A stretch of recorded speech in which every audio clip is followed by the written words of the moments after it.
regular meeting of the Wellington Board of Selectmen. It is Tuesday, February 21st, 2023 at 6:31 p.m.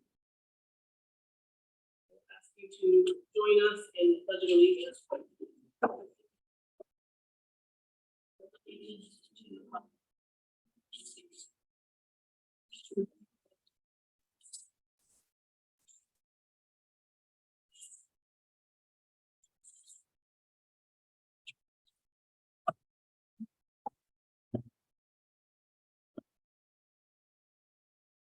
And before we get to that, I would like to make a motion to item 8A, new business, your community cares presentation, to the top of the agenda after President speak. A second. I'll second. I just would like to thoughtful of our presenters' time. No other discussion. All those in favor? Aye.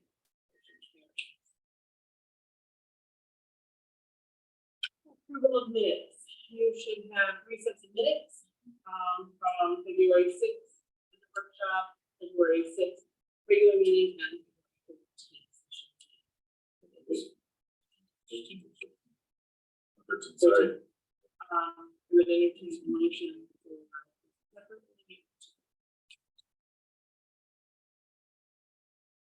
We accept the minutes of February 6th. Budget workshop. motion. Right, second for Jim. Any discussion? Seeing none, all those in favor? Aye.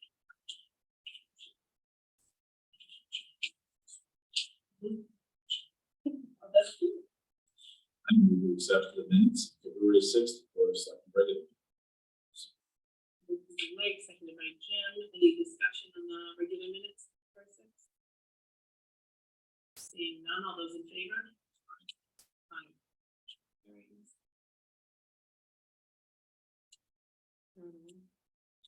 I move that we accept the minutes of February 13th.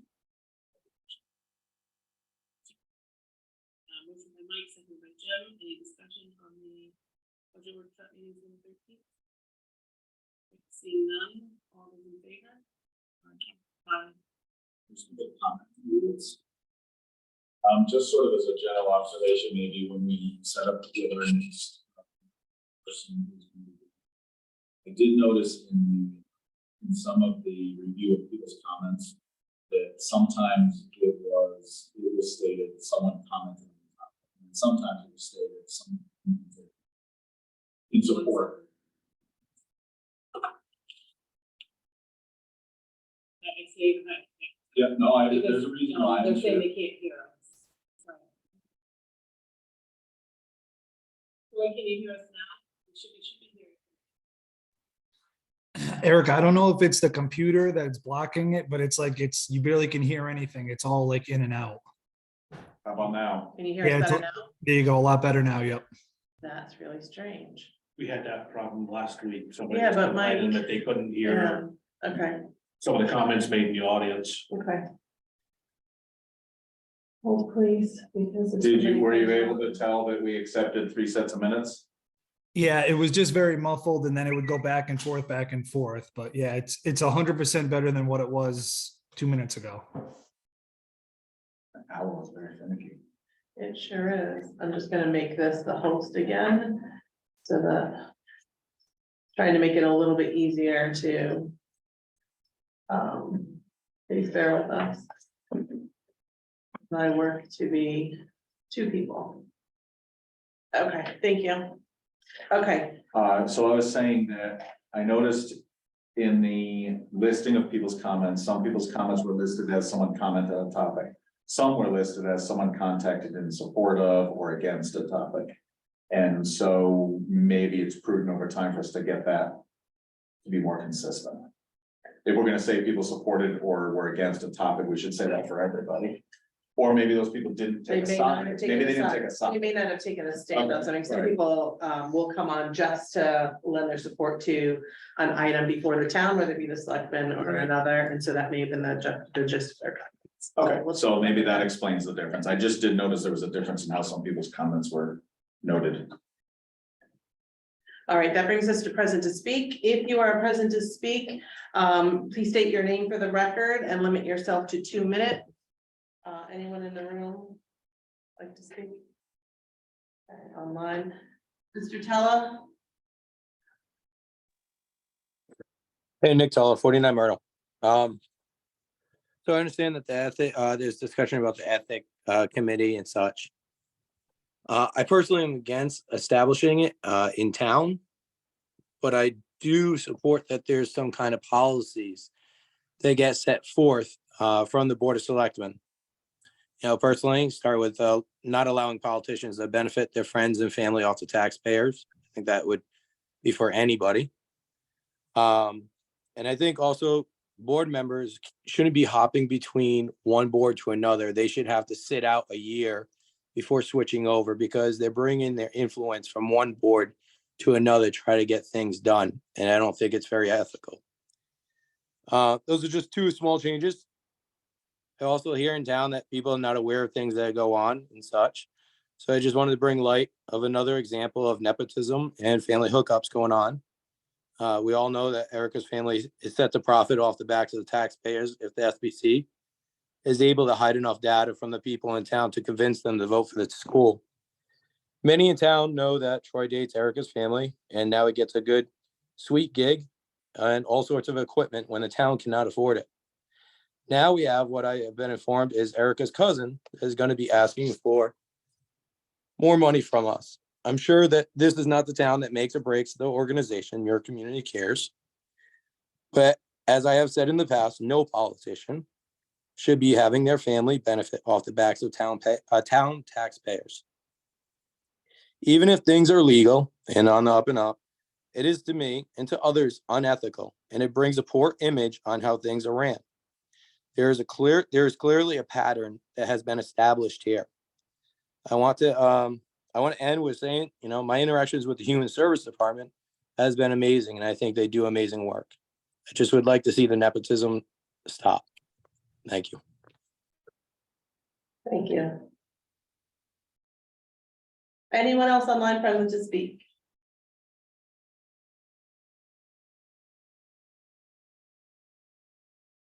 All right, there'll be another opportunity at the end of the meeting. All right, that brings us to item 8A of new business, Your Community Cares presentation. I believe Michelle Puzo, who is president of Your Community Cares, is on with us. I will start by welcoming Michelle, and Jenny Arpin, our Human Services Director, is as well on the call. I'm sorry, in the room. So Your Community Cares has partnered with the Human Services Department in Wellington to benefit our senior community. So I'll let Jenny start and then welcome Michelle. Thank you. So for those of you who don't know me, I'm Jenny Arpin. I'm the Director of Human Services. Human Services in the town of Wellington encompasses youth services, family services, social services, and senior services. It consists of myself and 1 part-time employee. Wellington has a significant number of senior residents, and in fact, over by the senior center here in town, we have 2 sets of senior housing for a total of 50 apartments. I wanted to start out this presentation by addressing some common misconceptions about our senior center and the senior housing. First of all, our senior center is a place where our seniors go to socialize. It's not a nursing home, nobody lives there, and there's only 1 part-time staff member, my part-time staff member. Second of all, the apartments are for seniors age 62 and older. They're not assisted living facilities. They are simply apartments designed and designated for older adults. So what this means is that for many seniors in our town, there's no support or care provided by the town or by their housing. And as such, we have a large number of needs that go unmet. And that does not even include the seniors in town who remain in their homes. Raking leaves, cleaning snow off their car, even just having companionship remains very difficult for many of our senior residents. So Your Community Cares assists senior residents with these needs by connecting community members who want to help with those who need help, and it's done safely. All individuals are background checked and insured. This, I think, is a beneficial partnership because it not only helps the community as a whole, but it allows for our senior residents to remain independent and in their homes longer. So now I'm just going to turn it over to Michelle, the Executive Director of Your Community Cares, to provide more info. Thank you so much. It's a great introduction to the reason that we were added into Wellington to be able to help more seniors. So thank you for having me today. I'm pleased to be here at the meeting. But if you can all imagine some of your constituents, a disabled or elderly person that's in need of companionship that Jeannie was just talking about. According to the census, what I found was that Wellington has approximately 19% of people over the age of 65. That's a pretty significant population of people. And there's about 5.9% of them, over 5,000 people that are disabled under the age of 65. And that is exactly the population of people that we serve. And 2.3 of them do not have insurance. So you can imagine many people that are elderly or disabled that might need some help at home to get the chores done around their house to stay independent at home. And if you think of the other continuum of people in town that might be interested in volunteering, might be interested in doing something positive and connecting with others to be a companion, that's where Your Community Cares comes in. We are the connector of those two individuals, the people that need help to those that want to help. So we really are a solution. And that's my reason for being here today, to present to the town to really try to get this program launched and off the ground this spring. Many people are lonely, isolated at home, and being a volunteer, you can help increase people's moods and improve people's lives. And it's a free resource for Wellington residents. So again, my name is Michelle Puzo, the Executive Director and co-founder of Your Community Cares. And that's spelled with the letter U, the letter R, the word community, and the word cares with an S.org. You can check us out online and read more about the organization. But I was a physical therapist for 20 years, and I was doing home care, and I recognized the needs of my patients. Many were home alone and needed help around the house, and they didn't qualify for a state program, or they couldn't pay for private caregivers. And when I was in the home with them, they were asking me to do things that wasn't physical therapy, but help them around their house. And so I realized, along with the fact that my grandmother lived to be 99, how much effort it took for my family to take care of her as well. So personally and professionally, it drove me to want to provide a solution for this problem. And Wellington is my hometown. I want to create a network of hope and friendship in this town that I grew up in. And that was the way it was when I was a kid. My family created the network to take care of our loved ones when they were in their later years. And not everybody has that same family local support. And additionally, there's many people that are caregivers and they sometimes need a break. So our unique, easy to use website allows caregivers to schedule breaks so they can avoid burnout and depression. So we are just one of these solutions that can help these Wellington residents, like we were just talking about. Not all of the folks in the Wellington senior housing need help, but I'm sure there's many that could welcome a little bit of assistance to stay independent at home. And that is the goal, is for everybody to be able to stay in their own home and not have to go to a nursing home. And some people just want a little help with transportation. They can put in the request on the website, and then volunteers in that local area get the request and they can determine if that's something that they're available for. So just a little bit of background about the organization. We created yourcommunitycares.org, the website, in 2019, about 6 months prior to the pandemic. We are a 501c3 that is specifically serving older adults and physically disabled residents across the state of Connecticut. So we have funding in the town of Manchester, the town of Bolton, and Guilford, and Cheshire, and all over the place across the state, because towns are recognizing this demographic of people is growing and towns want to better serve their residents. And that's by creating this network of volunteers that can help support residents. So I want to invite Wellington residents to sign up to be volunteers. Businesses can get involved by having their employees sign up. And students can sign up to get community service hours. Religious groups, churches, faith organizations can also get involved and have their members be volunteers. So anyone can go to our website, or you can also call me, Michelle Puzo, at 860-430-4557. If you wanted to get signed up and you don't have technology or you don't have the internet, please feel free to give me a call and we can also get you signed up if you need help at home. If anyone is having an event and would like to invite us to have a table at your event, we love to be able to meet more people in town. So I know I will be at the library soon, having a table there. So looking forward to meeting and greeting more people. And I'd like to answer any questions anyone may have about the organization or how they can get involved. But really, volunteers are the crux of this. They can do things like bring food from food share to people's houses, or bring people up to get food share, or help people with technology at home if they have a new phone or a new computer and need help. There's endless amounts of ways that volunteers can get involved. So we'd love for people to start to sign up and get involved to help your neighbors.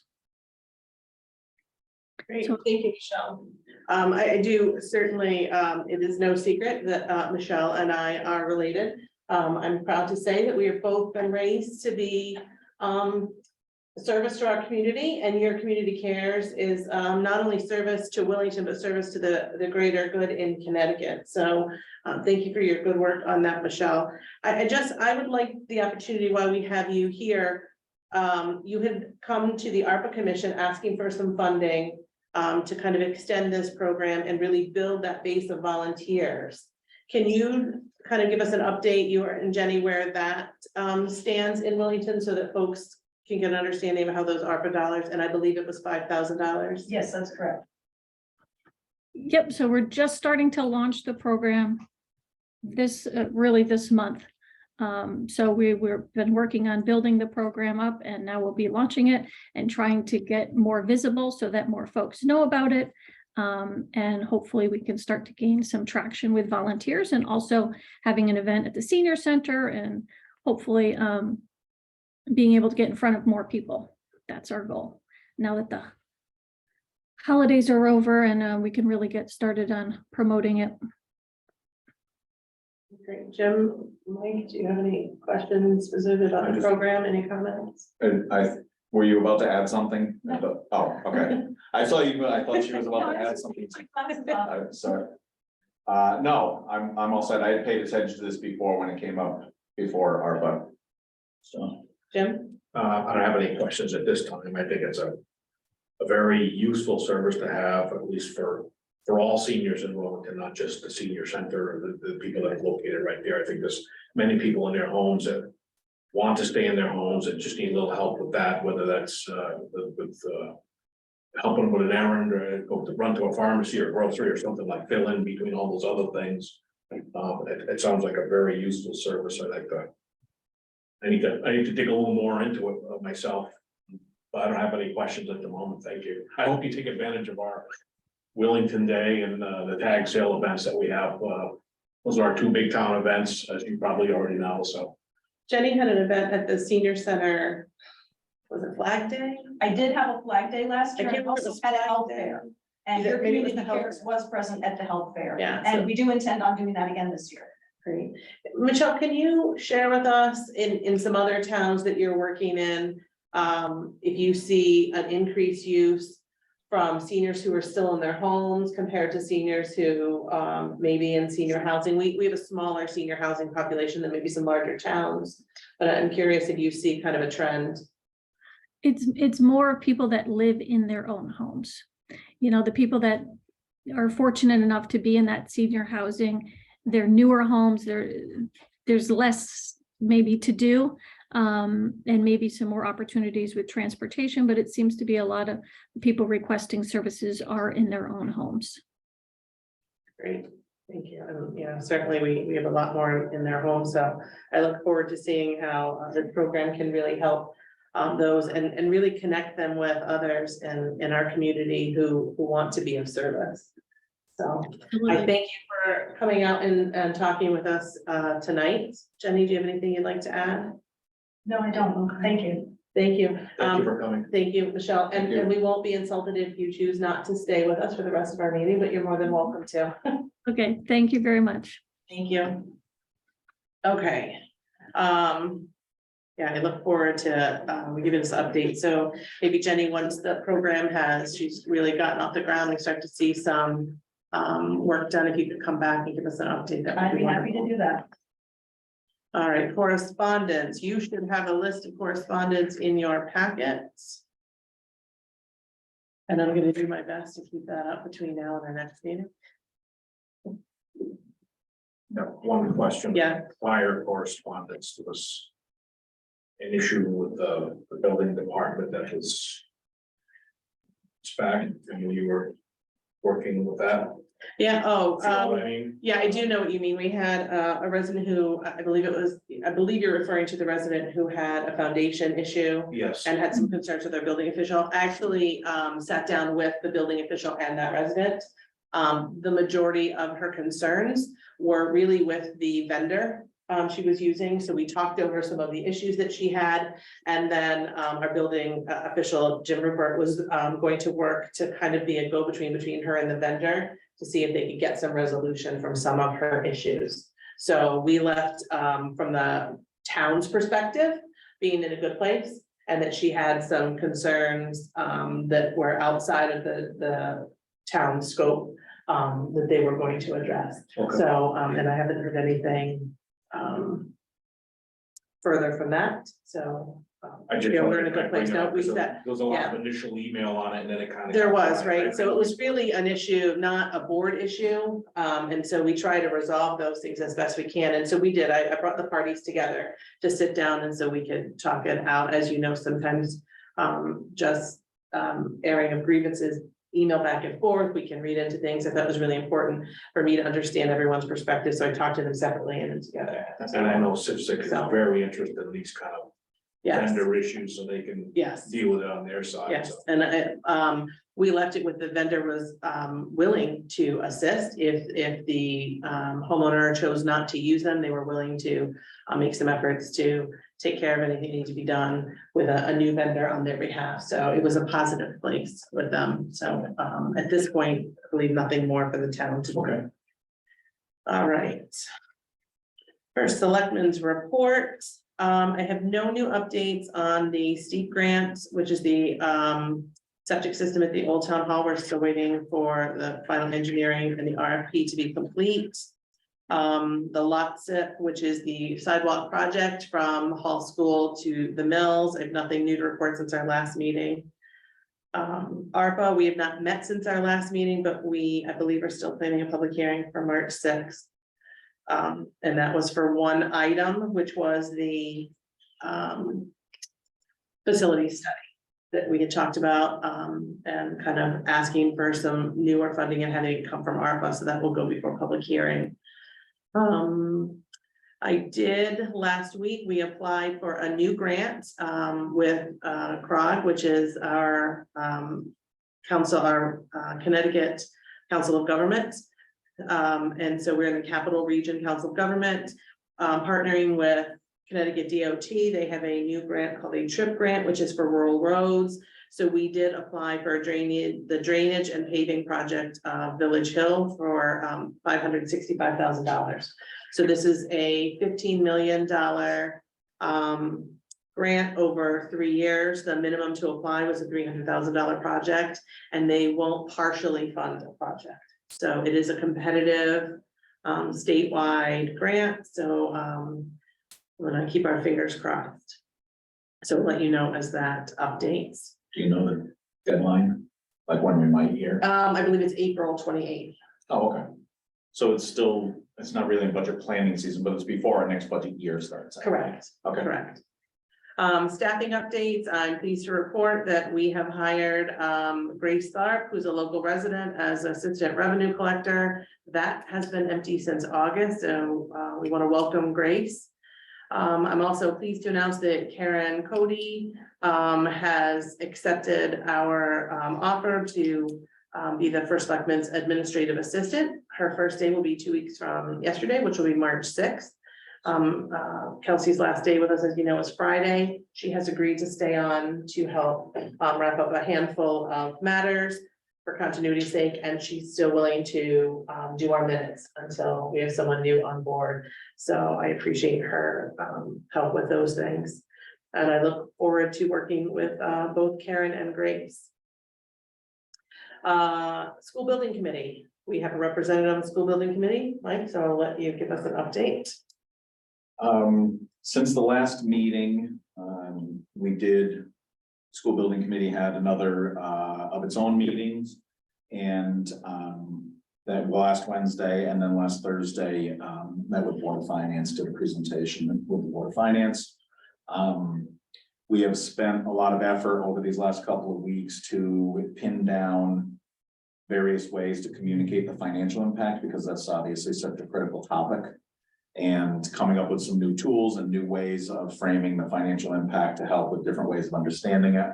As we get feedback, we keep learning from the feedback of ways that we're either doing a good job or not doing a good job of transmitting the messages. And so we're continuing to work with that.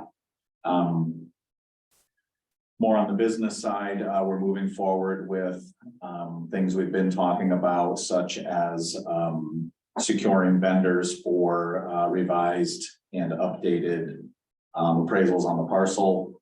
And we are working now on a bunch of background administrative things like preparing RFPs and RFQs for next stages. Should the referendum pass, then we have to re-engage certain people, including an owner's project manager, which is what Colliers is doing right now. We'll have to have a new engagement at some point after the referendum. And so we're working on a lot of that administrative stuff at this time. So that's All right, I will add one last item. Oh, energy savings at its best.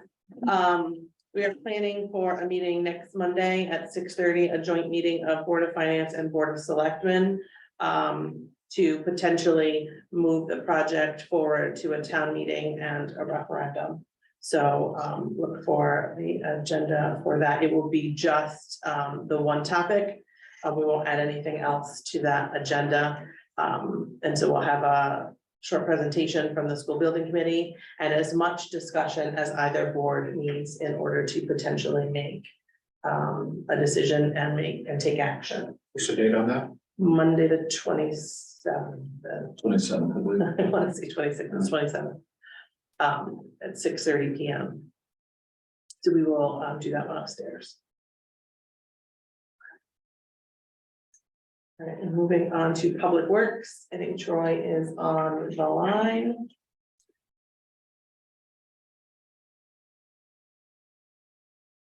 Troy, you still with us? No, Okay, can you hear me? you sure can. Okay, so we did finish the mowing up at Burma Park, like I spoke with last week. The fields are the edges are all mowed. We've been cold patching holes around town that have been popping up. We did some work in the town clerk's office in the vault by moving some filing cabinets. Robin, he got some new ones, so we moved those around. We've dug out waterways around town. We did a little waterway on Turnpike Road that the water was bleeding out of the road, so we kind of fixed that for right now. We've been chipping brush. The guys have been cutting brush around the guardrails around town. Roadside mowing still going on, and we cleaned the shop. That's about it. So it sounds like this week, Troy, you might actually get to do some winter activities. It looks like it. Can you, this is a good time for us to briefly go over, Troy and I took a look at his budget, his snow budget. Usually at this point of the year, we're worried about running out of funds. And you'll see when we go through the budget, the dollars are actually in here, but we've only spent, I want to pull it up to quote correctly. think we're at about 66,000. Yeah, just over 66,000 of a $221,000 budget.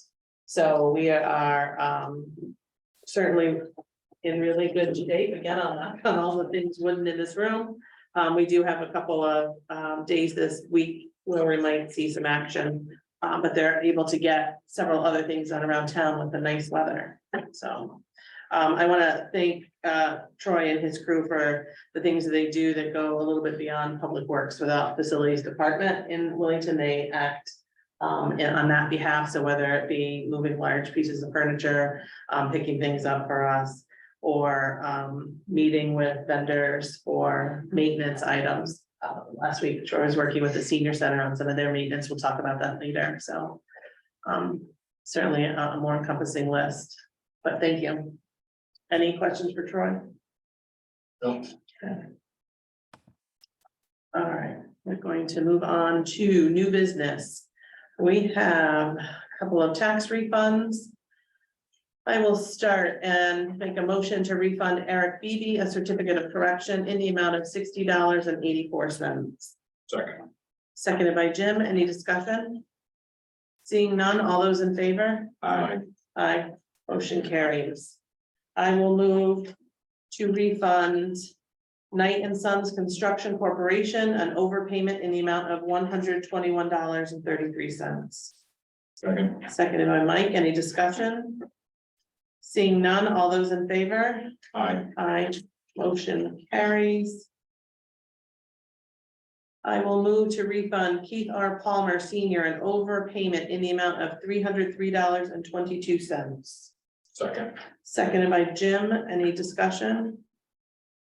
Seeing none, all those in favor? Aye. Aye, motion carries.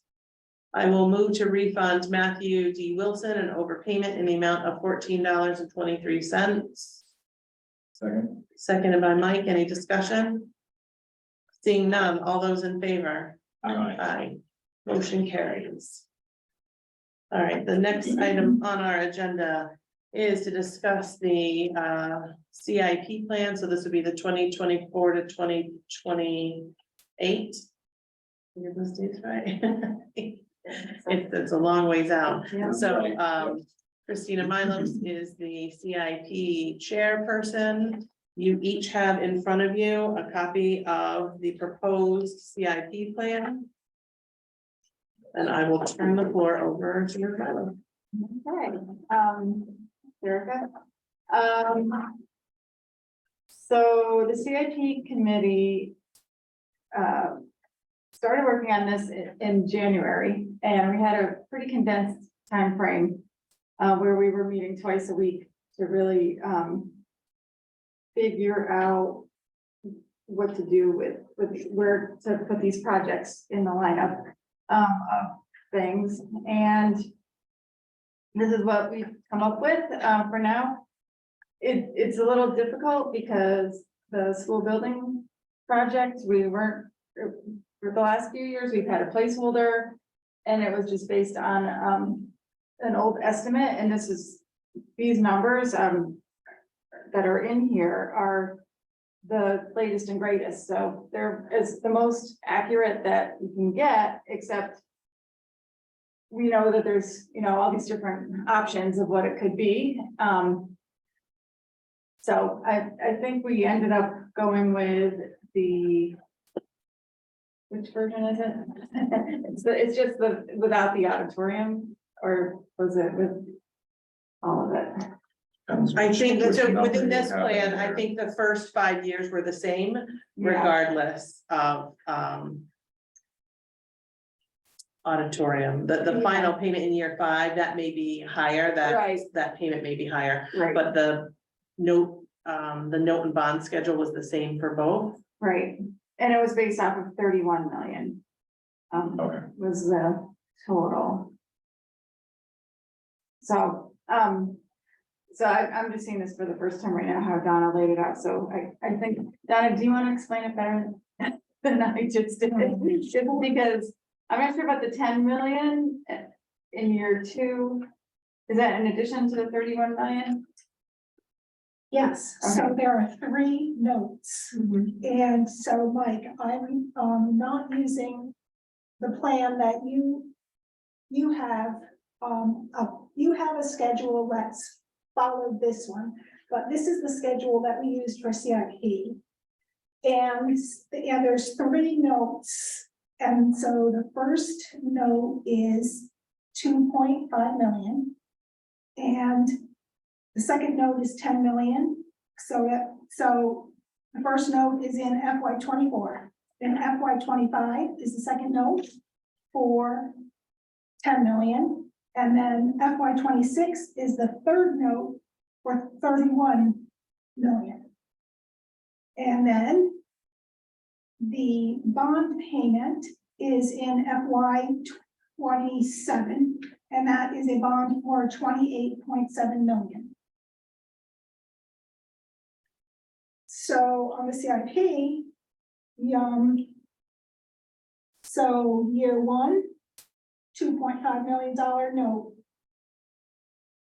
Now, when the note comes due, there is an interest payment of 118,000. For now, just for this plan, we have planned to borrow that money in the next note. Okay, now we're on year 2, and we have $10 million note. And when that note comes due, the interest is going to be 498,000.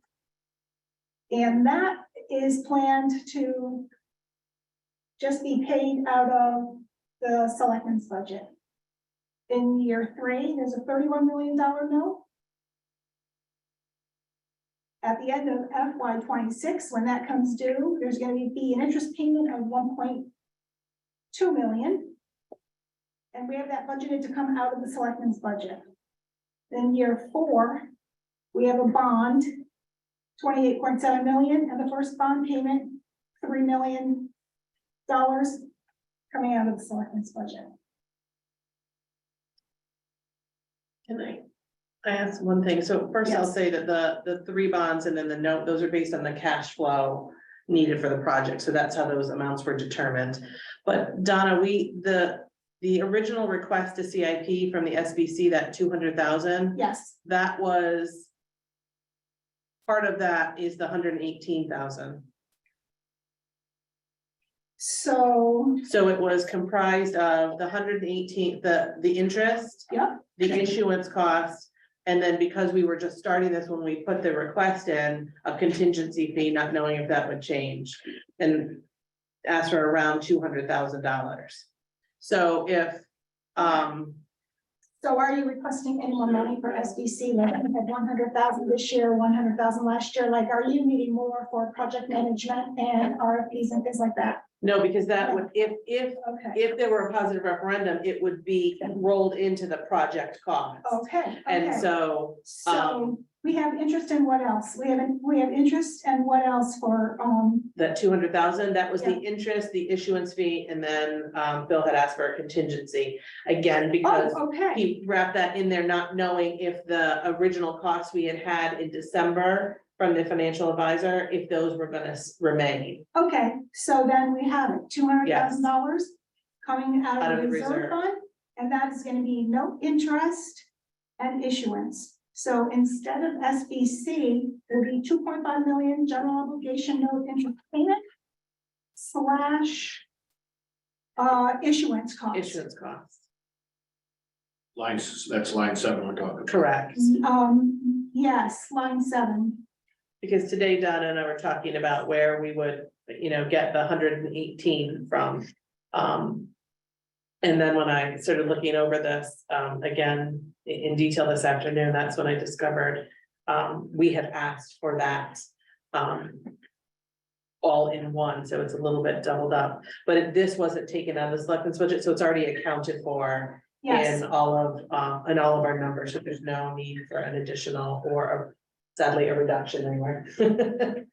Right. So usually when we have an error So like the that. $200,000 I thought was the interest, the issuance and contingency. Yes, And what is line 9 then? Isn't that? that's what the interest is. Yes, that is specifically the interest. Yeah. And then Just the there's interest. we budgeted, the highest amount, I believe it was 35 to 45,000 for issuance. And we budgeted in that 200,000 for 45,000, on issuance cost. So we budgeted on the highest side.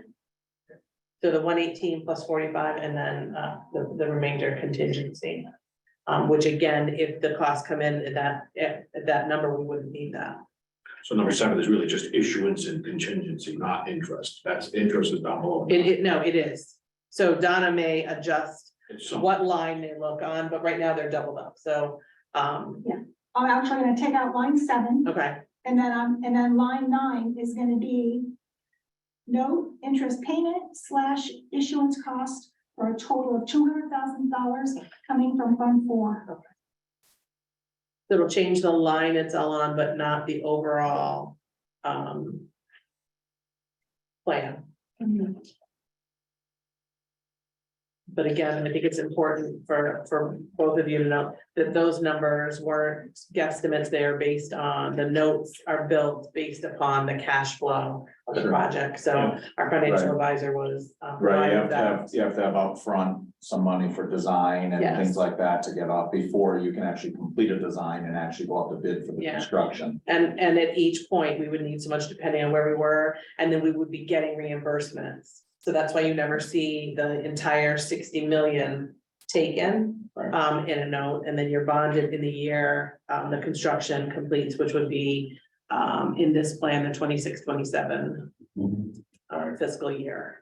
And also going back to what I said before, this is why we start over with a new owner's project manager Yes. RFP. Whether it's the same firm that wins it or not, we start over with a new contract after referendum, assuming it passes, because that allows us to have the greatest eligibility for state reimbursement.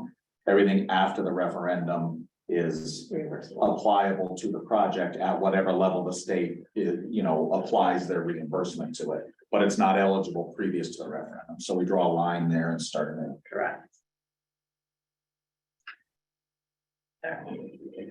So will we have an opportunity to come back around on the CIP plan after the referendum?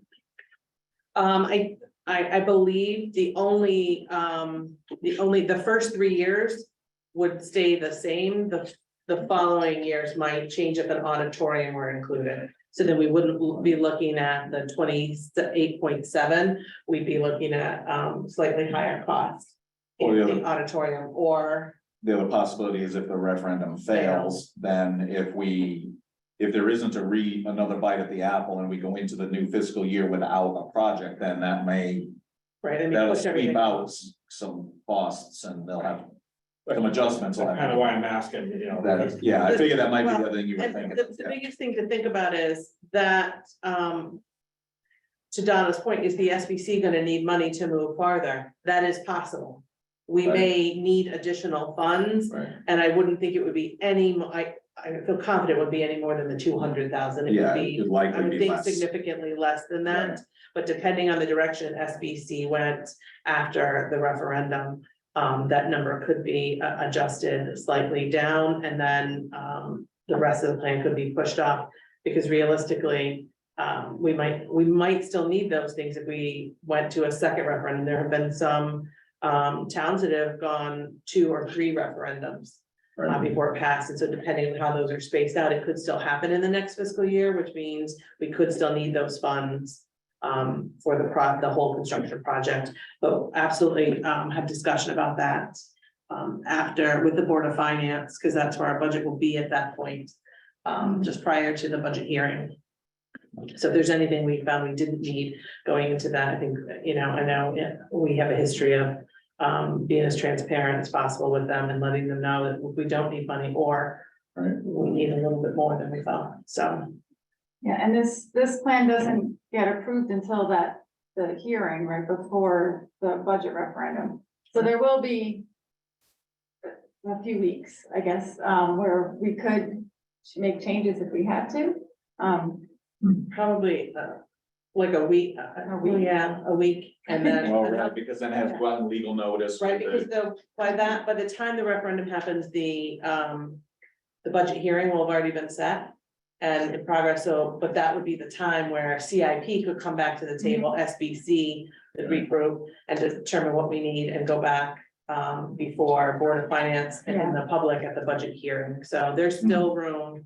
And again, that would be if the referendum failed. If the referendum passes, this is a solid plan based on accurate information to move forward. The only things that would change tonight would be probably the out years, the years 4 and 5. Right, depending on if Which project it is. passed and then how it ended up, where it Right. landed. Yeah, it's really the auditorium I'm also question. thinking of the convert of what happens if it voted down. That's right. And, you know, last year I was against the CIP plan, mainly because it was funding something the townspeople hadn't voted yet. And that's still my, Yeah, the only other thing that we've have been struggling with is what we knew last year, and as far as the needs of the school, we're looking at $18 million in, not even renovations, but the repairs and things. So we were trying to use some number, because if this fails, then, and that becomes the plan A to just fix the old schools, then that's at least $18 million that we need to plan for. And whether or not, but it could take years before we even come to that conclusion, right? So, but it's important to put something in there, because it's a huge nut, no matter how you look at it. So, Jim, to your point, all of these things, our budget, our CIP plan, none of them have actually been approved by the taxpayers. When they all are either approved at town meeting or at a referendum. So, you know, we plan with the information that we have and then take them before taxpayers. Okay, you want to go? I have a question for Christine. It's a little bit different for me after, I don't know, 3 years or so of helping to build this, to have it handed to me and see it already built. Especially since I can't see it well tonight. So I know there was discussion before I left CIP, and I believe the discussion has carried on, at least in some theory, about the evolution of some longer term planning. So like the conversations we have every year about public works and looking out what really, we can easily see past 5 years. And planning schools or fire engines or whatever, these are, you know, we're talking about 10-year and 20-year things. Is there still some conversation going on about the concept that it would be good to start developing a longer range plan for the town? yeah, oh, definitely. And actually, one of the requests is for funding for at least a facility study. Right. That actually got That will feed requested into of this. ARPA to use ARPA funds to fund that, because it will help thinking about all the buildings, but also getting people in the mind to think about these long-term things. Yes. Yeah, because I'm thinking about even like the presentation from Beta about the roads and the discussion with Troy about the roads. The idea of, we used to think of a 5-year plan as a pretty forward-thinking thing. Well, that's like, in the way we really should be planning, that's like next week. Right. And we really, you know, if we've been talking about fixing Village Hill Road for 35 years or whatever it's been, you know, does that mean we need a 35-year plan? You know, I know that's a little crazy, but it's the idea that 5 years is there's a great tool. There's nothing wrong with it.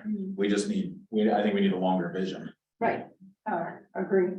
The longer vision. So I'm glad to hear that's on people's minds. Yeah, we need a longer vision and then actually fund some of that vision, right? Well, you have a better chance of funding it Yeah. if you can see it. If That's you what can, we're if you can hoping. start placing it out there. Yeah, because what we've seen the biggest struggle with, I think, is our facilities, and our infrastructure, our buildings and our Right. roads.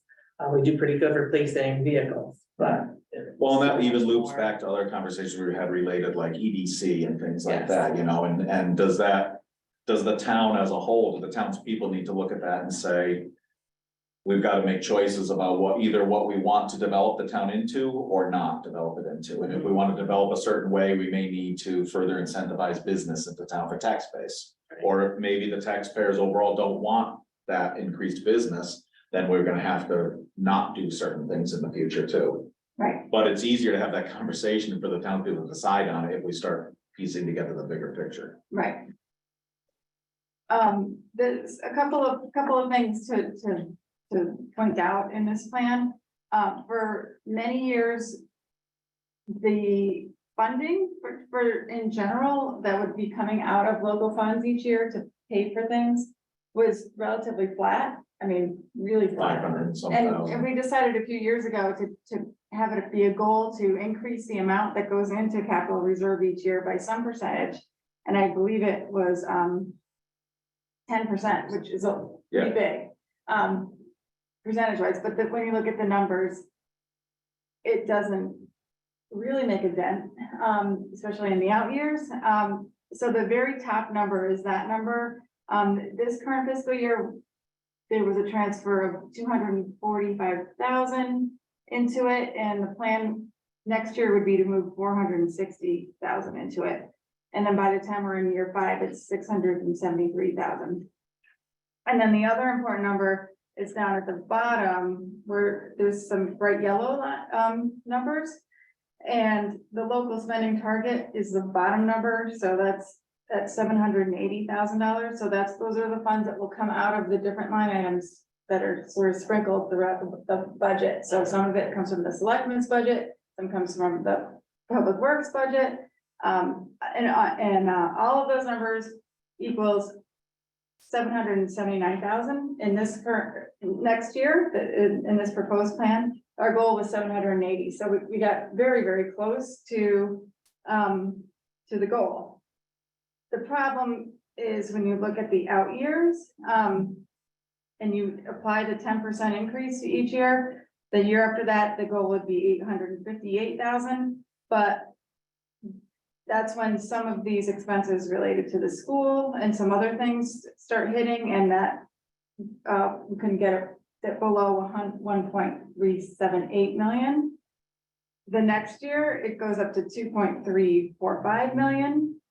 The goal there was 943. So you can see there's you have a big gap in those out years. Some ways to fund those would be, and we didn't really talk about it, but using some of the reserve funds. So that's sort of the reason why we want to put the money in the reserve fund now, because it will help offset some of that potentially. Although Donna could probably tell you, she really tried to look at the reserve fund and what's going on in some of these out years, because we are going to use that to fund some of the other things.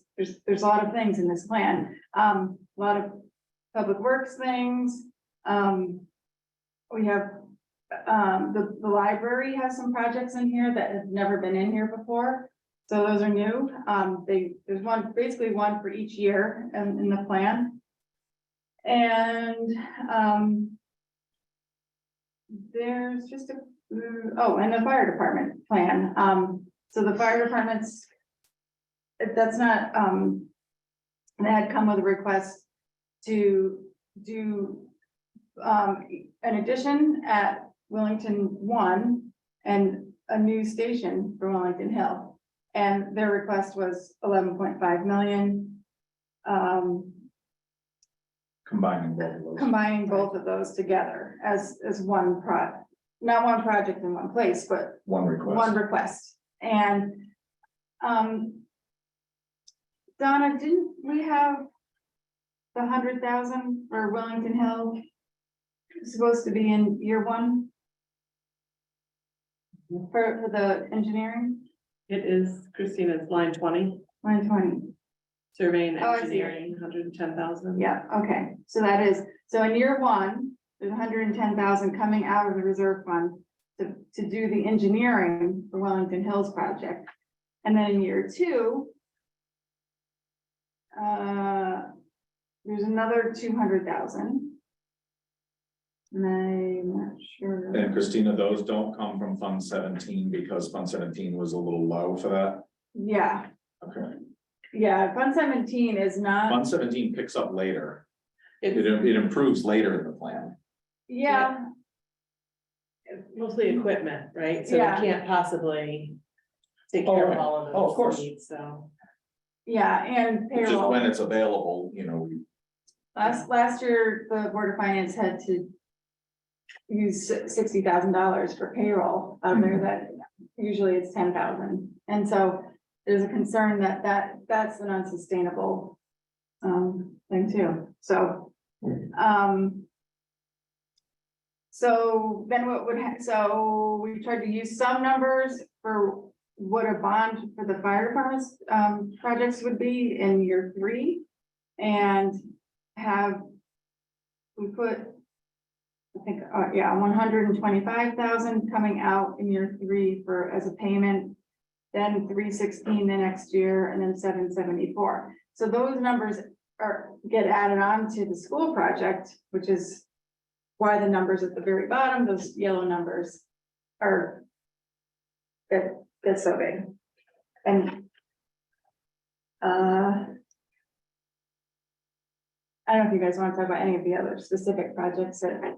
Yeah, and I think it's important for the CIP committee's perspective that those 2 fire department projects were brought to us as one project. And so the reason you see only movement on the Willington Hillside was to bring them up to the point that Willington 1 was, so that we could get an accurate cost for those projects, because the 11.5 million was based on old information from Willington number 1. And we really don't know where the number, I think it was just general projects around the state that they tried to look at Willington Hill, but nothing based on a scope of work here in Willington. And so they sat down and discussed how they could move this forward to taxpayers. And it was, they need to get at the same place to give us a real number to begin having a discussion. It had always been said to them, when we're going to bond, that's when you should jump in. But as we go through this school building project, you see that in order to move forward, that you have to know exactly what you're doing. And you have to be ready to go with the bond, and they're not there yet. And so this brings them up to speed, and they brought the 2 projects kind of together, connected to each other. Yeah. So, I think this again goes to the idea too of the value when we can get to longer term planning Yeah. also, because it would be great to have these things, some of this conversation having happened a few years before the money actually starts hitting that's right. and have a more of a vision. Yes. Um, There's also some road, there's a $3 million bond for road improvements that starts in year 3. For Liska and Schofield. So we started trying to put some numbers in so that everything isn't in year 5, but just made up numbers, because it's all coming due. Yeah. So, And this plan does not encompass any of the additional road costs that we have been discussing. right. the Outside road our budget. maintenance These were costs. very Right. specific, large projects too, that have been on the books for a long time. And then Liska Road, which has come up in the last 3 or 4 years. So, still a larger discussion about how do we gain ground on our roads so that we don't see these major improvements put off for 25 years.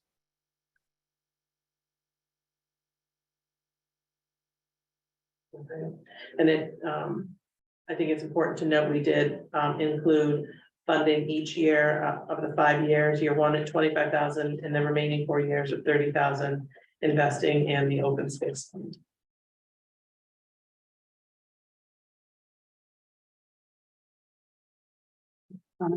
Regarding CIP plan.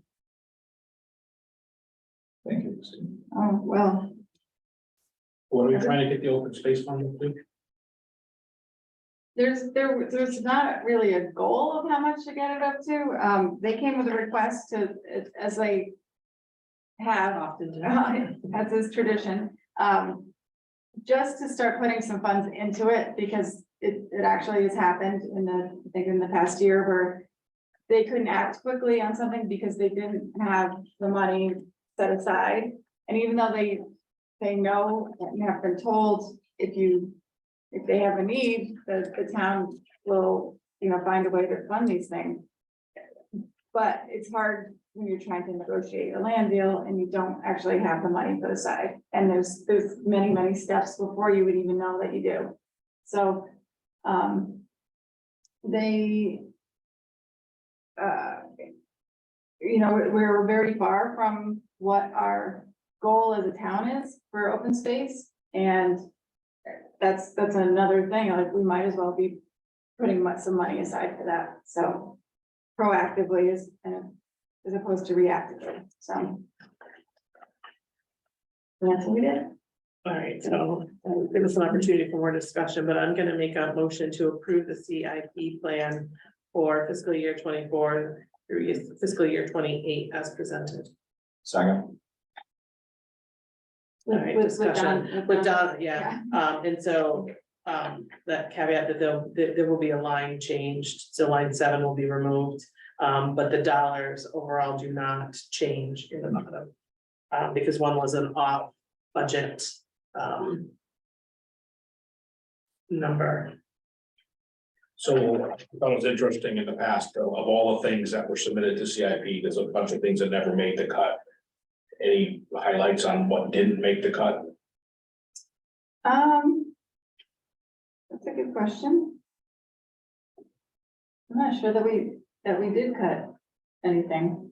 It's actually, one of my observations was that there weren't as many requests as we normally see. And Maybe ARPA helped with some of that. yeah, ARPA helped with quite a bit of it. And the school individual, we usually see a lot of individual school projects Yeah. and those, because we know from history and past practice of the state saying, if you're not making a commitment to your buildings, we're not going to reimburse.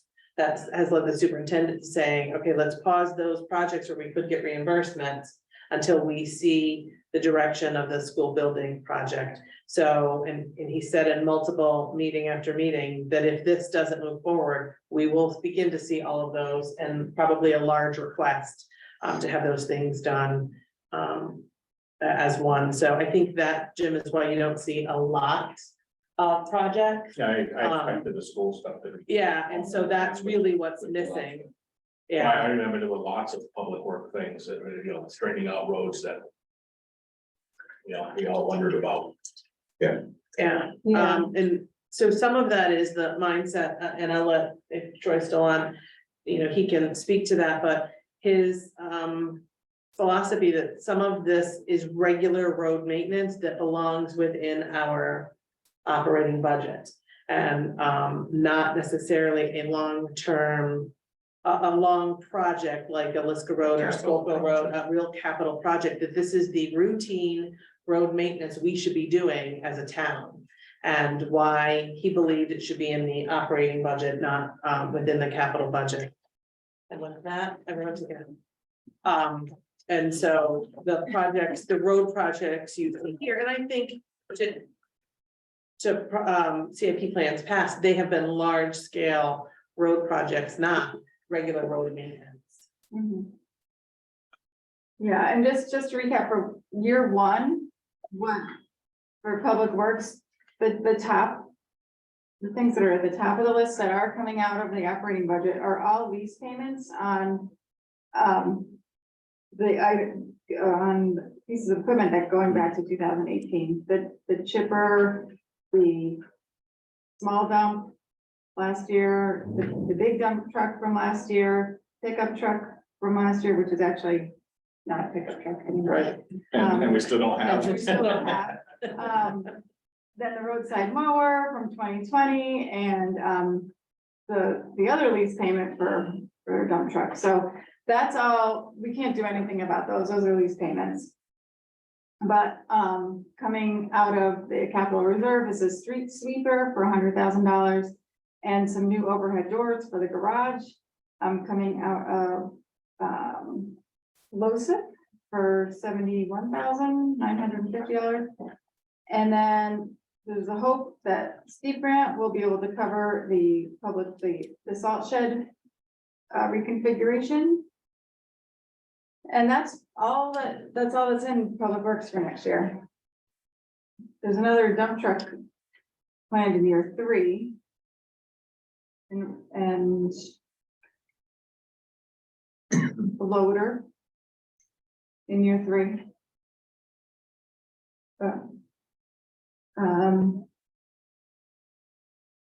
That's, there's 3 ARPA projects that they're, well, one is the land use that asked for 15,000 for regulation and ordinance codification project for 15,000, and that was already approved.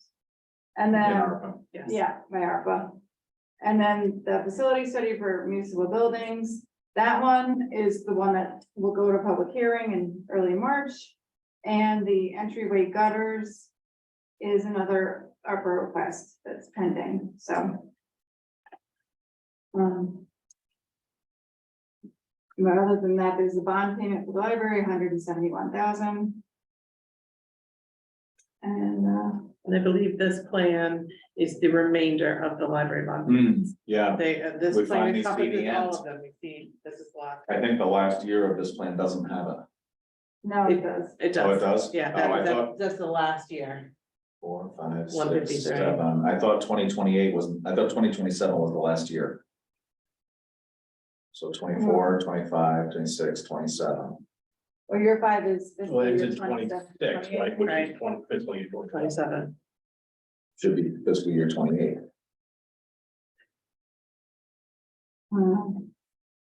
Right, we're going into fiscal 24, Mhm. then 25, 26, 27, which was supposed to be the last year. Unless it's after July 1, in which case it's in fiscal 28.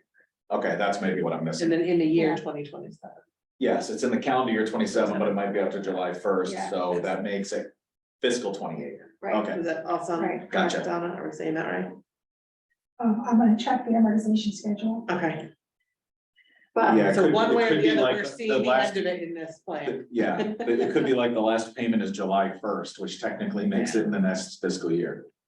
but you'll see in that year 5, that 153,000 bond payment for the library Yeah. is literally like, like, just, Right. It's Nah. getting smaller, smaller, it smaller. doesn't really do much to the plan when there's a $3 million bond payment Right. also there, and a $774,000 bond payment for the firehouse.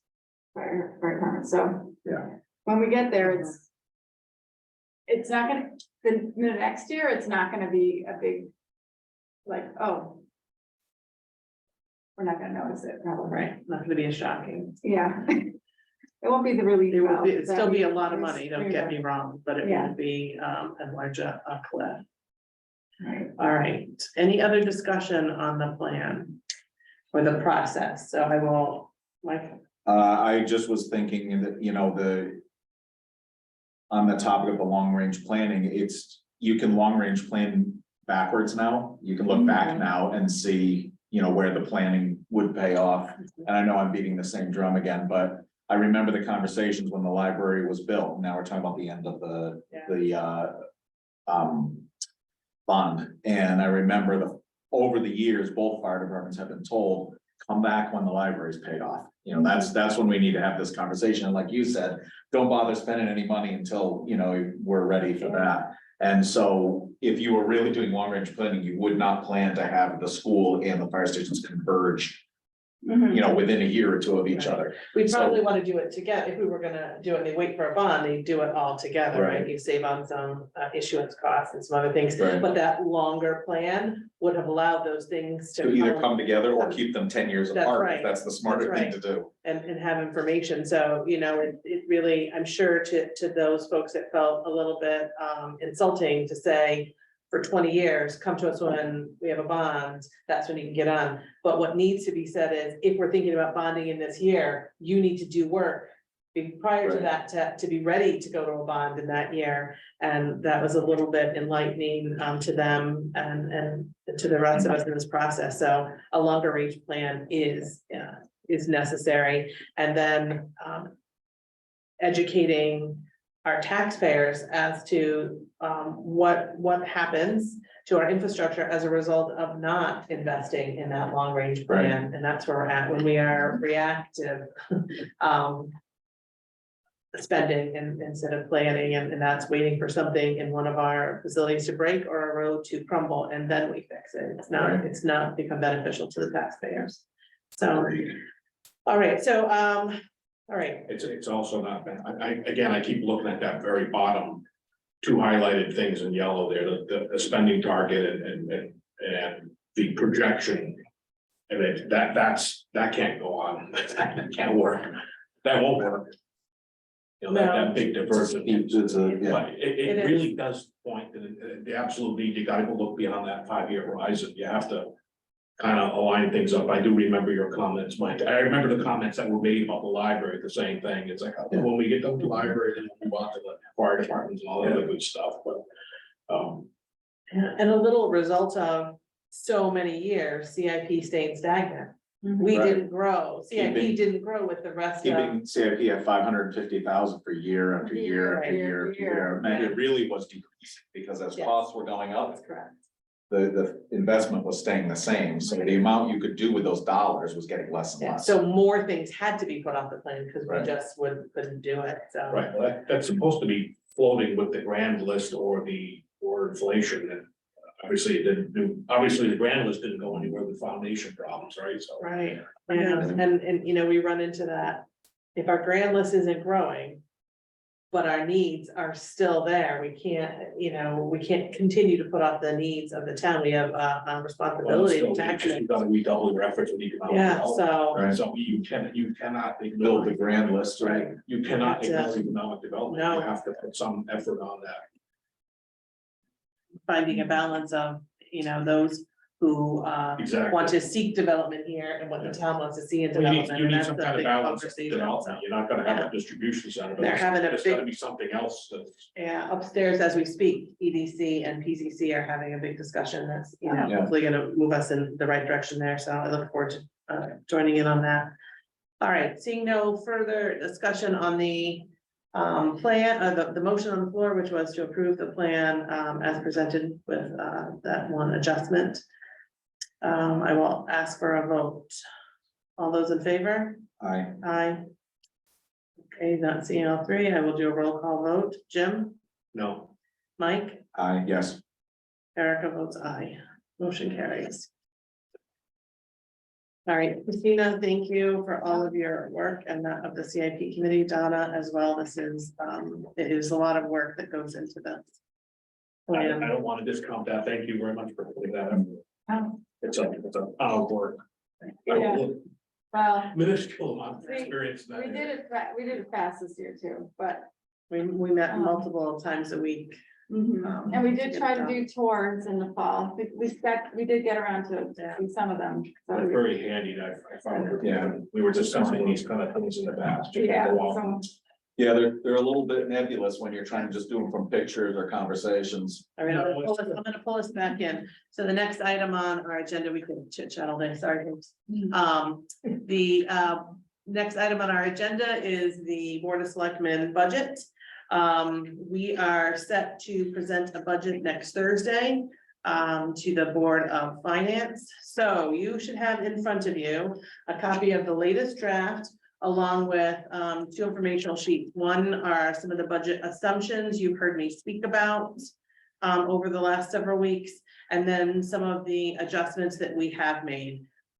So the spreadsheet shows the adjustments that we have made and Donna has kept track of. So from where we started, again, we started with an 11.23% increase or $445,929. And our current budget sits at an 8.3% increase, and that's $331.64. So a couple of things that I want to highlight as part of this budget. In the discussions, as we were talking about. One of the increases, large increase in the senior center item was in their maintenance line item. They're asking for an additional $7,500. They had listed several items. We've managed to chip away at some of those between Public Works and some of their members assisting in some more simple items, and then working on getting cost estimates for the others. While I did that, I took a look at their $7,500 maintenance budget this year. So their total is $7,500, and that's up from the prior year where it was $4,900. That is an incredibly small amount for a multi-million-dollar building. that serves our senior population. And so regardless of who it serves, it's an important piece of infrastructure in the town. And the fact that we only allocate under $5,000 for actual maintenance or potential repairs. And I say that because of the $7,500 budget this year, they are already overspent. And of that original $7,500, $3,200 was just on fixed costs, maintenance costs, whether that be the service contract we have with MCOR, the septic cleaning, the fire panel inspection, the kitchen hood inspection, the boiler inspection, the fire extinguisher inspections. Those are all things that must be done. And so what that means is they've been able to do one necessary repair. And on Friday, Troy worked with MCOR to come out to give us an assessment of some of the items they believed they had issue with. And Troy may be able to help me out and speak to this. The one item they came out to look at in order to give us an estimate, once touching one portion, I'll let Troy tell you what it was, it created the need for an immediate repair. So Troy, can you explain to us exactly what that was? It was the expansion tank on the hot water heater. There's like a valve on the bottom, and he hit that, and as soon as he hit it, it just blew, the water started pouring out. And so we had to change the expansion tank on the hot water heater. So the furnace has one and the hot water has one. The furnace was changed last year, and now the new one is on the hot water tank. So they're all replaced. And their overall budget does not have much wiggle room. I know Donna works with those folks over there to look at it, and when I met with them, Joe's comment was we have a little bit of wiggle, and I know that means maybe a couple of $100s, not thousands. So it's a budget that's already overspent $600. This repair will push us over that, and I feel confident we can find the budget within our current operating budget. But that's why I think leaving that $7,500 in that line item is necessary in the overall scheme of their budget. It does look like a significant increase. If we go to page 6 of your budget, they're asking for an overall increase of just over $10,000 or 25.9%. 7,500 of that is doubling their maintenance and miscellaneous line item. I can't stress enough how valuable I think it is that we invest, thank you, Christina, that we invest in our infrastructure and not, be penny wise and pound foolish. So I'm advocating for that to remain in this budget. So I'm going to highlight a couple of knowns about this budget, and of course I have a million sheets here. Sorry. Yeah, I think we talked about this before, but I can't remember the answer. Pension went up by 30, basically a third, 33%. Is that because we added a new employee that applied that was eligible, or? Donna, can you speak about the pension? Is not, nobody new is eligible for the pension.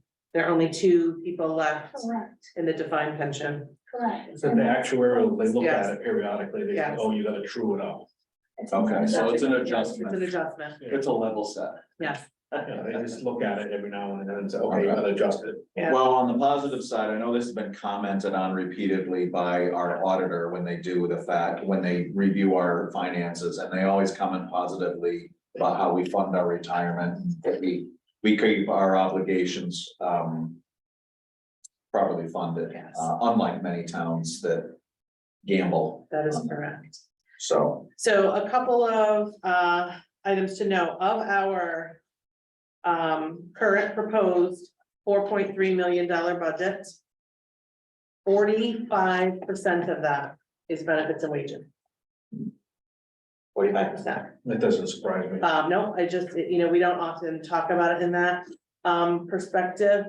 The public works budget is the largest portion of our budget, and that's 1.34 million. That is 28% of that is salaries. So even if that 1 million, it's not, a majority of it's going to salaries, which is incredibly important. Without those folks to work, we can't get the work done. And, Public Works is, 37% of our budget. So those are important numbers for us to talk about, because we're really talking about 55% of these things are not people and benefits. And so, I don't know if over the last week you all have had some additional adjustments you believe we should make.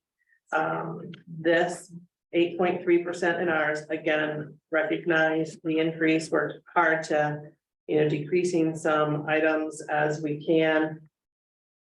In all of the proposed budgets, and I believe except for probate, Donna, we've at least seen everyone's proposed budget now. And so on the last page, on page 11, you'll see if the Board of Finance were to move the entire budget along, we'd be looking at a total overall town and education, including Region 19 budget of a 3.5% increase, which is in line with what we're seeing across the state. We're seeing as much as 5 to 7% from some towns.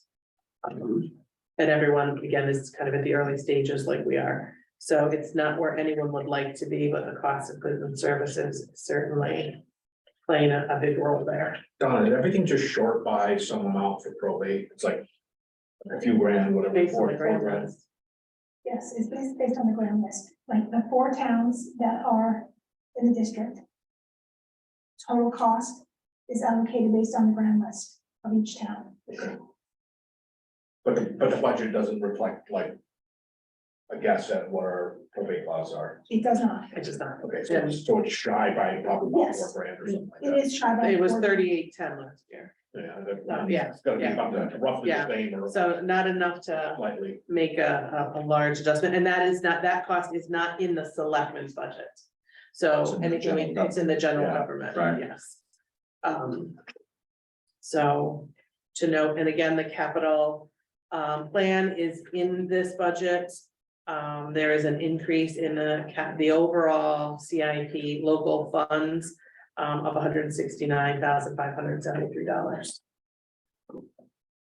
Mike, So I have, I don't know, fretted might be too negative a word. I've been thinking a lot about the 8.3 because the 8.3, that percentage is a little strong in my mind. Maybe I'm wearing my Board of Finance hat still. But I also go back and forth when I was on the Board of Finance and in this conversation in my head about looking at the budget as a larger picture. Because if you were to, you can pick something out like the pension and say 33% increase. Well, that's outrageous. It's 33%. But that doesn't happen in a vacuum. It's part of this whole larger picture. So some things go up. There's an explanation for that. The actuarial calculation said we have to boost it. There's no choice. But other places, we're not going up that much or we're saving somewhere. So even though I'm not crazy about the 8.3, a lot goes into it. And I think looking at the overall budget picture, I think where we are kind of makes sense. I think it's reasonable. And obviously, some of this becomes the larger conversation for the Board of Finance, not for us, because some of these budget stuff is not ours, like education or Region 19. I'm just saying, looking at the overall picture, maybe this is the year that it's okay that we're at 8.3 because some of those other things are lower and it's overall a grand picture. So I guess I hate the 8.3, but I think it's realistic. yeah, I'm with you on that, and this is a year where we're looking at 8% in our IT costs, right? That's reflective of where we Yeah, it stand should be on across the inflation board. across the board. On We're seeing 7.5 in health insurance, where we have been between 0 and 2% over the last 5 years in much better shape. So, when I look at some of those and we put an additional, it's not much, but it's something more than we put in, an additional $40,000 into road maintenance. And then the investment is, great job. And an investment in our CIP plan, and that includes the investment into open space. Those are things that are within this budget. And so, when I take a look at those, I would love to do less than 8%, and, you know, on a daily basis. I'm going through each line saying, what could we do without?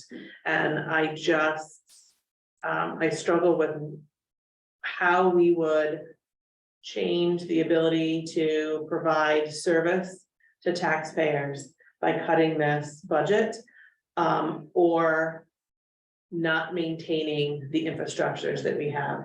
And I feel strongly that even some of these numbers, you know, we go out to bid on some contracts that are up. I hope that they're in line with where we thought. I hope that the 5% we budgeted is going to be enough.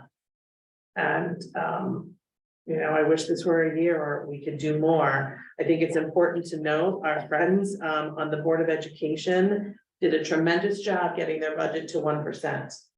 I will say, in order to do that, they had a couple of factors that we don't have the benefit of. They have a non-lapsing fund, which they are utilizing some funds from, which is, you know, great for them so they can reduce their budget. And the majority of their budget, somewhere close to 90%, correct me if I'm wrong, Donna, is people and benefits.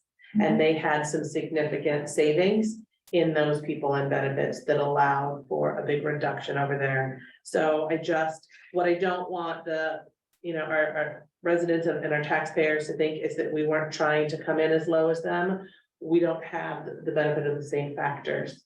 If we had some additional funds we could offset with, we absolutely would, but we're not able to keep anything in reserve. That is a general fund that is available to the town and not for us to balance our individual budget with. So they're certainly being proactive, and I applaud them for their ability to do that. And, you know, we've done the same. This is just. So some of the comments that Mike, you made about the total 8.3%, that gives me that little feeling in my stomach going, it's a little on the high side here. And going through the line items, I'm like, well, what could we possibly, you know, cut? I had some suggestions about consulting engineering items and all that, but that's, I mean, we're talking, you know, a few $1,000s here and there. You know, and I know we did decrease that from what we originally proposed, so I'm okay with the compromise there. But the one thing that really jumps out, and this is open space. I mean, you look at all these needs the town has and everything, you know, and some things never rise to the need of being funded. And it could be that open space this year at this time, the $25,000 might not be the thing you want to fund. It might not be the thing you want to put in that budget. You could probably knock that back a few more fractions of a percent. But that's my thought right there. I look at all these, we kind of went through each line item, a lot of, you know, the labor increases are all negotiated, they're all fair, not bumped. If everything was fair, everybody, you know, I look at things that are, a lot of stuff's outside of our control, like the insurances and the cost from the computers and the services and the accounting packages, all that stuff. So there's very little discretionary, as Erica, said, as you went through this whole thing. And to me, open space is discretionary at a time many people are figuring out, when the stock market went down 600 points today or whatever, or wiped out the entire gain, everybody's looking at their 401ks, or if not, they're not looking today, they're gonna be looking at it this weekend.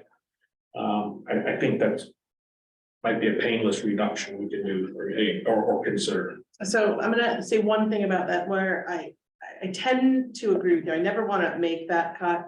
And while I might agree that's a place where we could have some small savings, I look at it in two ways.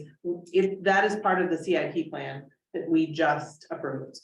And so if moving this budget forward, it now, because of the source of where those funds come from, it hits our local dollar budgets.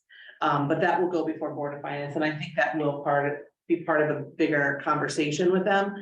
But if we heard nothing from our taxpayers coming off of the warehouse proposal, it was seeing where people stand and wanting to see some of that land preserved, and our community wanting to see some of that. And this investment in open space speaks to what we heard, and that was the conversation we had at CIP, was this speaks to what we heard our residents say as part of that overall discussion. Recognizing that in reality, we don't know of any land we're looking to buy right now, but we do know we have to fix a road over here, and we do know we have to plow over here, and we have to pay our staff. So. And those are all important. Right, priorities. so, I think that's a broader conversation for the Board of Finance to take a look at, from my perspective Well, they now, would but have could to review. understand. They would also have the historical purview of when we have bought.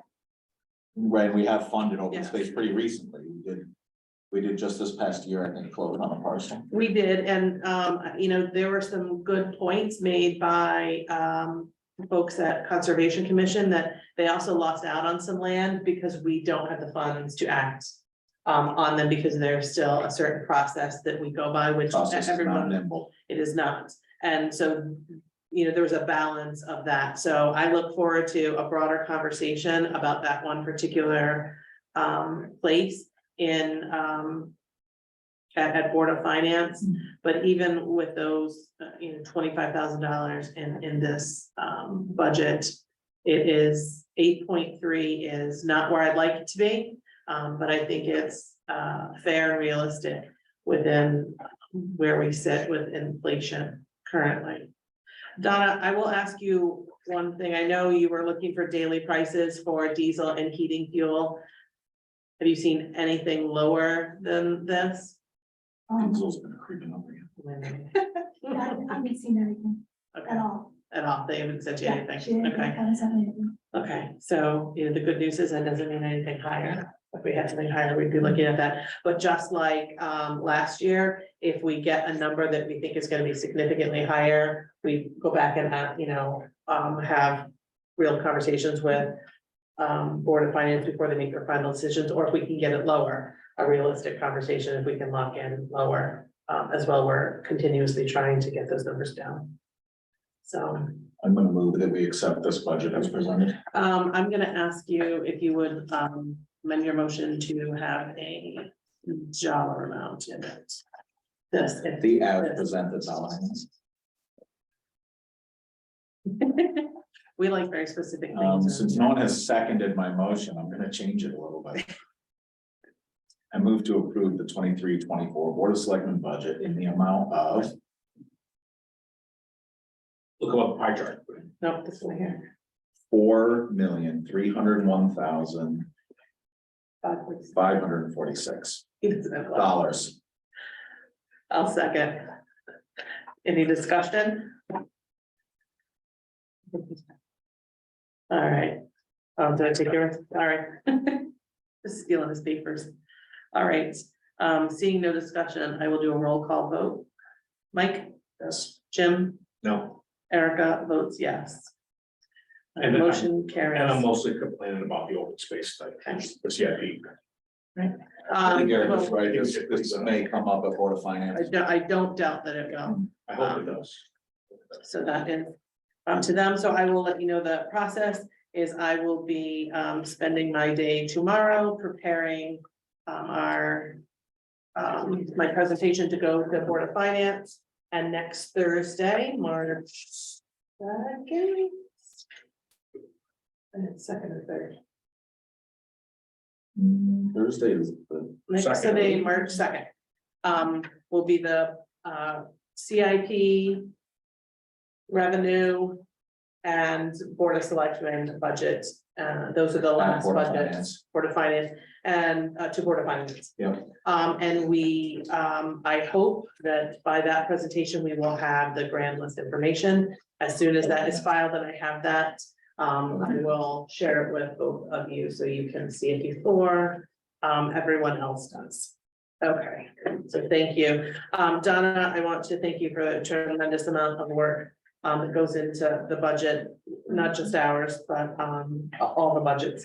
Donna works really, really hard on, and to our department I think I've heads, seen that before. yeah, to all our department heads have been working, long and hard. Yeah, not to only bring is us she in keeping reasonable up with budget. our multiple meetings, but Oh, yes. multiple meetings, the CIP multiple meetings. Yeah, Board of Finance, Thank you for meetings, doing that. Keep it all SBC straight. meetings, so We thank appreciate it.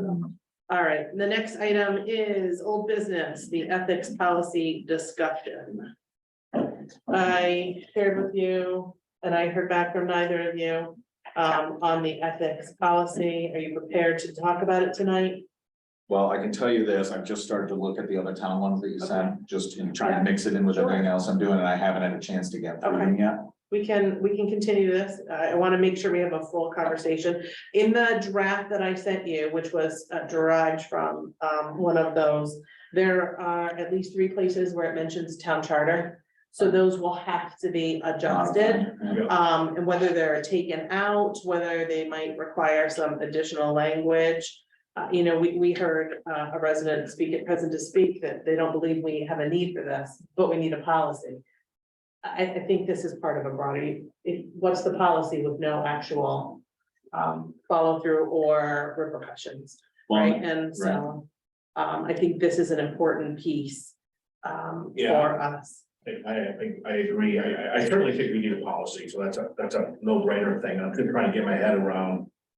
What does that commission look like? I mean, is it, I don't want it to become a politicized event, of politicized commission or something. Like that. Listen, You know, there are no elected, if you look through I don't know if I you've read it yet. I did see that. No current elected officials can be on. Yeah. But we'd be naive to think that in this world, somebody isn't coming at some, you know, right? Especially in a small town. That's the right. Pool of people is limited, Right, but we especially do, people willing to contribute. that's correct, but we do our best to make sure that it's followed through with the meaning that was behind it and its intent. And so we'll put a lot of work into this ordinance, and it's an ordinance that would have to go to town meeting for those to follow. We have within our personnel policy, some ethics language, but that doesn't cover every board or commission member. It just does not. And so this covers all of those employees and those who serve the town on either an appointed or an elected board or commission, and gives the residents a place to go with their concerns.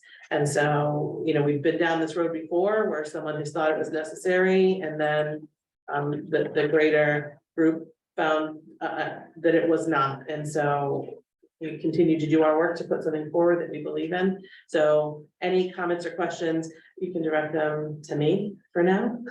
Understood. And then Karen when she's on board in a couple of weeks. All right. That brings us to present to speak. If you would like to speak, I ask you to state your name for the record and limit yourself to 2 minutes. Is there anyone in the room that would like to speak? Ms. Arkin is quiet. Mr. Tella. Hey, Nick Tello, 29 Myrtle. So in the beginning, there was no mention of my FOIA request in the communications with the town. So I just wanted to be on record that I had submitted the FOIA request. I don't have the exact date, but maybe if you do, you can at least acknowledge to the rest of the members the date it was submitted and received. Just more so clarification here. So I hear road projects can be anywhere from 800,000 to $1 million in town that we need to get done. If the state's going to give us 500 and plus thousand, would we have to come up with that other 300,000 or more? Because it sounded like they wouldn't give us that money unless the projects would be completed. They wouldn't do a partial, fund us to do partial projects. So more so clarification than statement there would be requested. I heard earlier somebody mentioned, I forgot the lady's name, $18 million in repairs and such. I hear that comment stated often that if we don't do the new school, then it's 18 million. Again, I repeat, don't have to do all $18 million at once. You can do it in segments. To reduce the mill rate increase. I know it's not part of your board, but I don't know if you guys can reach out to the EDC. They've canceled their meetings a couple of times. And I think it's very clear to everybody in town, we got a business, we need to develop business here, and them not meeting is not an appropriate act in my opinion. They should be meeting all the time. with it being such a critical thing to this town. And that's all I have to say. Thank you. Thank you. Anyone else present to speak?